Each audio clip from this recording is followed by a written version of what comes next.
Igbo mụrụ nze, Igbo mụrụ ọzọ, ekene m. Ndị be anyị sị agụghị ụzọ agụghị ọnụ. Ụmụnne m, biko gegotu m ntị n'onu a, because a lot of our peoples are ignorant of this, I have to say.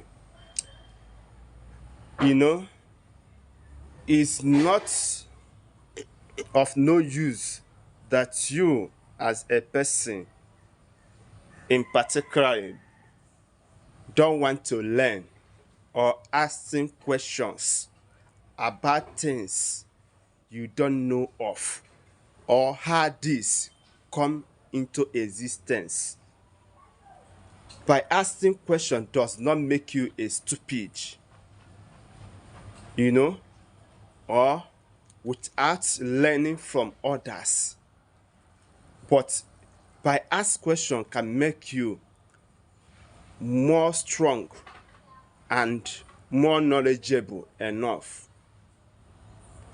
If I ji aga akwụkwọ ka anyị mee gịnị? Ka anyị mụta ife anyị amarọ.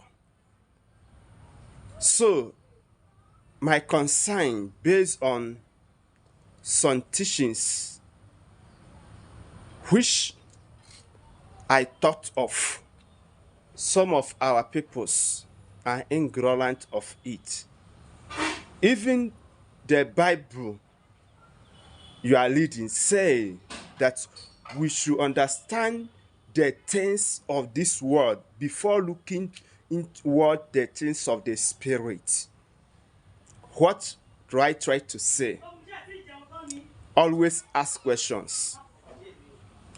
Always learn. Submissive to learn things, especially on the spiritual matters. Ajụjụ ka nshọrọ ka njụa ndị Igbo be anyị.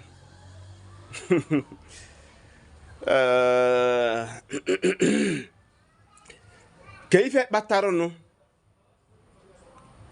na anaghị akpụ ewu mkpi eje n'iru mmụọ, na anaghị eburu mmụọ mkpi lada, na ọ bụ ebini ka a na-akpụ were eje n'iru mmụọ ma ọ bụ efi. Nke bụ ajụjụ m chọrọ ịjụ ndị Igbo. Ịnụgụrugo ife mbụ? Ọ bụrụ na ịnụbeghị, learn it from me. Maka na onye ajụjụ adịghị efu ụzọ. Onye njenjen na-aka onye isi awọ ama ọtụtụ ife.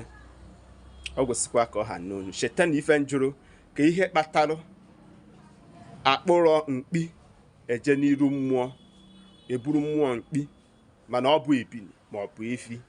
Igbo mụrụ nze m ọzọ, aka m bụ Maazi-UC. Biko inweta ife ozi a, were aka nne tụsara nya, were aka ekpe tụsara nya. Sonyere na my YouTube page. Banyere m igwe ozi gị oge ọbụla m wejere ife ozi ka ije gere ya.